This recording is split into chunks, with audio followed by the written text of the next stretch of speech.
38 మంది ఇంజనీర్లకు షోకాస్. మేడిగడ్డ కుంగిన ఘటనలో 3 వారాల్లోగా సమాధానం ఇవ్వాలని ఆదేశం. మేడిగడ్డ బ్యారేజ్ కుంగిన ఘటనపై విజిలెన్స్ అండ్ ఎన్ఫోర్స్మెంట్ ఇచ్చిన నివేదికలోని అంశాల ఆధారంగా 38 మంది ఇంజనీర్లకు మంగళవారం నీటిపారుదల శాఖ షోకాజ్ నోటీసులు జారీ చేసింది. విజిలెన్స్ నివేదిక పలువురు ఇంజనీర్లతో పాటు నిర్మాణ సంస్థపైన క్రిమినల్ ప్రాసిక్యూషన్ సిఫార్సు చేయగా దాన్ని పక్కన పెట్టి అందరిపైన శాఖాపరమైన చర్యలకు వీలుగా నోటీసులు ఇచ్చింది.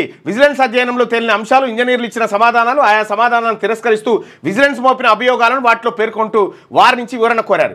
3 వారాల్లోగా సమాధానం ఇవ్వాలని స్పష్టం చేశారు. మేడిగడ్డ బ్యారేజ్ కుంగడంతో పాటు 7వ బ్లాక్లోని కొన్ని పియర్స్ దెబ్బతిన్న నేపథ్యంలో విజిలెన్స్ అండ్ ఎన్ఫోర్స్మెంట్ దర్యాప్తు జరిపి ఈ ఏడాది మార్చిలోగా నివేదిక అందజేసింది.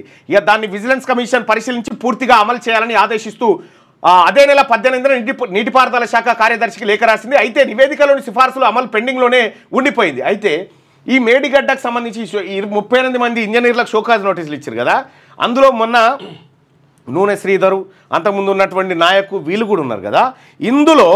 ఇందులో బీసీలు, ఎస్సీ, ఎస్టీలను ఏసీబీ దాడులు చేసి పట్టుకొని వాళ్ళ ఆస్తులు కబ్జా పెట్టారు. ఇక రెడ్లు ఇంకా పెద్ద పెద్ద వాళ్ళు ఉంటారు కదా కులపోలు, వాళ్ళకు నోటీసులు ఇచ్చారు. రెడ్లు నోటీసులు ఇచ్చారు. నిన్న గిడ ఒక ఏఈ పట్టుబడ్డ చూసినావా, మన లంబాడోళ్ళ బిడ్డ ఏఈ స్వరూపనం ఏదో ఉంది ఆమె పేరు, పట్టించింది రెడ్డి గారు. అందుకోసమే బీసీ, ఎస్సీ, ఎస్టీ, మైనారిటీ ఉద్యోగస్తులారా, మిమ్మల్ని వాళ్ళు ఎప్పటికీ సహించరు. వాళ్ళకు మనకు కుదరదు. మనం కూడా వాళ్ళని ఏ ట్రీట్మెంట్ చేయాలనో అదే ట్రీట్మెంట్ చేయండి.